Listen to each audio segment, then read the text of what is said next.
साथियों, नितिन गडकरी साहब की एक वीडियो बड़ी तेजी से फिर वायरल हो रही है। कई प्लेटफॉर्म पर जो है वो देखने के लिए लगातार मिल रही है, जैसे रील्स वगैरह में। मामला दरअसल ये है कि नितिन गडकरी साहब मुसलमानों को कुछ नसीहत करते हुए दिखाई दे रहे हैं। वो बोल रहे हैं कि मुसलमानों को तालीम याफ्ता होने की जरूरत है, मुसलमानों को पढ़ने की जरूरत है, क्योंकि यहीं पर उन्होंने उदाहरण के तौर पर जो है एपीजे अब्दुल कलाम साहब का जिक्र किया कि अगर मुसलमान पढ़ेगा या तालीम लेगा, तालीम हासिल करेगा, तो वो यकीनन ही एपीजे अब्दुल कलाम साहब की तरह पूरे देश और दुनिया में जाना और पहचाना जाएगा। लेकिन हम देखते हैं लगातार सियासत में किस तरीके के लोग बयानबाजी करते हैं, चाहे वो भारतीय जनता पार्टी हो या और दूसरी जो है तमाम सियासी पार्टियां हो। लेकिन जब विवादित बातों की बात आती है तो सबसे ज्यादा उसमें बयानबाजी में भारतीय जनता पार्टी के ही नेताओं का जिक्र सबसे ज्यादा किया जाता है। खासकर जब इस तरीके के बयान आते भी हैं और देखते हैं कि भाई जिस तरीके का सांप्रदायिक माहौल वो बनाया जाता है और किस तरीके की बयानबाजी होती है, वो चीजें किसी से छुपी नहीं है, वो चीजें आप सबके सामने हैं। लेकिन भारतीय जनता पार्टी में एक चेहरा ऐसा है, एक नेता ऐसा है जिसको मुसलमान भी पसंद करते हैं, और नितिन गडकरी भी जो है मुसलमानों के बीच में अपनी जगह और अपनी बुनियाद को मजबूती के साथ बनाते हुए दिखाई भी देते रहे हैं और आगे भी दिखाई दे रहे हैं। दिखाते हैं और सुनवाते हैं आपको कि नितिन गडकरी ने आखिर क्या कहा है। सुनिए। भविष्य में डॉक्टर अब्दुल कलाम साहब का सपना था और वो विज्ञान और तंत्र विज्ञान के पक्षधर थे। उन्होंने मिसाइल में तो संशोधन किया ही, पर उसके साथ साथ आज बड़े प्रमाण पर पूरे पहले हमारी लड़ाई होती थी, वो जवान ट्रक में बैठ रहे, जा रहे, उतर रहे, रंगाड़े जा रहे, अब काय का कुछ नहीं रहा। अब लड़ाई में कोई सीमा पार करने की जरूरत ही नहीं होती। अब मिसाइल, ड्रोन मिसाइल से डायरेक्ट मिसाइल जा रही है, टेक्नोलॉजी बदल गई है।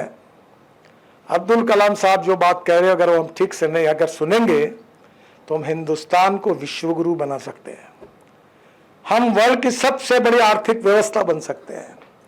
हमारी व्यवस्था जो है थर्ड लार्जेस्ट बननी चाहिए, प्रधानमंत्री जी की आकांक्षा है। हम तो आगे भी जा सकते हैं। और इसलिए डॉक्टर कलाम साहब के जीवन की जो विशेषता थी कि उन्होंने बहुत ही प्रतिकूल परिस्थिति में अपने जीवन में उन्होंने एक साइंटिस्ट के रूप में अपने जीवन को यशस्वी रूप से समाज के सामने रखा, और उन्हीं के कारण न्यूक्लियर साइंटिस्ट के रूप में उन्होंने इस देश को पहली बार जो एटम बॉम्ब की हमने परीक्षा की, उसका श्रेय उनको था। नया हमारा देशी बनावट का हेलीकॉप्टर बनना चाहिए, उनका आग्रह था। आज हमारे पास इस देश में टेक्नोलॉजी और इनोवेशन और रिसर्च में अगर काम करना है तो सबसे बड़े इसके आइकॉन डॉक्टर अब्दुल कलाम साहब थे। एग्रीकल्चर, इंडस्ट्री, इंफ्रास्ट्रक्चर, सब जगह पर, आप सब जगह पर अगर हम टेक्नोलॉजी का उपयोग करते हैं और वर्ल्ड की बेस्ट टेक्नोलॉजी अगर लाते हैं तो हमारा हाथ कोई नहीं पकड़ सकता। और डॉक्टर अब्दुल कलाम साहब के साथ और एक बात थी, वो बहुत ही सहृदयी ह्यूमन बीइंग थे, बहुत नम्र थे, शालीन थे, सहज थे, सरल थे और संवेदनशील थे। मुझे याद है कि उनके राष्ट्रपति पद के समाप्ति होने के बाद एक दो बड़े पब्लिक फंक्शन में, एक बार अमरावती आए थे, एक बार नागपुर आए थे, मैं उनके साथ था और मुझे काफ़ी बार उनको मिलने का मौका मिला। उनके मन में यही चिंता रहती थी कि देश का कैसे हो, अपना कैसे हो, ये उन्होंने कभी नहीं सोचा। उन्होंने अपने लिए कुछ नहीं कमाया, जो कुछ सोचा वो देश के लिए सोचा। एक बहुत ही प्रखर देशभक्त, विज्ञान तंत्र विज्ञान के आधार पर एक आइकॉनिक पर्सनैलिटी और देश के लिए समर्पित भाव, ये उनके जीवन की विशेषता थी। मैं राजनीति में जरूर हूँ, पर मैं कॉम्प्रोमाइज नहीं करता। मैं जनता को कहता हूँ मेरे हिसाब से चलेगा, मैं बोलूँगा वैसे ही करूँगा। जात पात, पंथ, धर्म, भाषा, सेक्स, इसके आधार पर कोई डिस्क्रिमिनेशन नहीं होगा। और मेरी बात पट्टी तो वोट देना, नहीं तो मत देना, कोई जरूरी नहीं। और कोई खाऊंगा पिलाऊंगा भी नहीं तुमको, ये बोलने का धाड़स है। मैं 3 बार अभी एमपी बना, चौथे बार भी बनूंगा और लोगों को नहीं कहने की ताकत भी रखता हूँ। कोई फर्क नहीं, लोग अच्छे हैं, लोग अच्छा चाहते हैं, कोई दबने की जरूरत नहीं है। अगर आप ठीक से कहोगे तो यही बात अब्दुल कलाम साहब की थी। और इसीलिए मैं मानता हूं कि इस देश में पैसे की कमी नहीं है। अब मैं तो रोड का मंत्री हूं, मेरे पास इतने पैसे हैं कि आप बोलो उतने रोड बनाता हूं मैं। 15 लाख रुपए तो पेंडिंग पड़े हैं मेरे पास। अच्छा, ऐसा भी नहीं मैं झूठी बातें करता हूं, कोई पत्रकार मुझे पूछ नहीं सकता। मैं 11 साल से मंत्री, जो डिक्लेयर करता होता ही है वो। पहले लोग पूछते थे कहां से पैसे आओगे, कहां से होगा, अब कोई नहीं पूछता। मैं मानता हूं इस देश में पैसे की कमी नहीं, इस देश में अब टेक्नोलॉजी भी विकसित हो रही, उसकी भी कमी नहीं है। इस देश में अगर कमी है तो ईमानदारी से देश के लिए काम करने वाले नेताओं की कमी है। और यही हमारा आइकॉनिक लीडरशिप जो थी डॉक्टर कलाम साहब की, वो यही थी।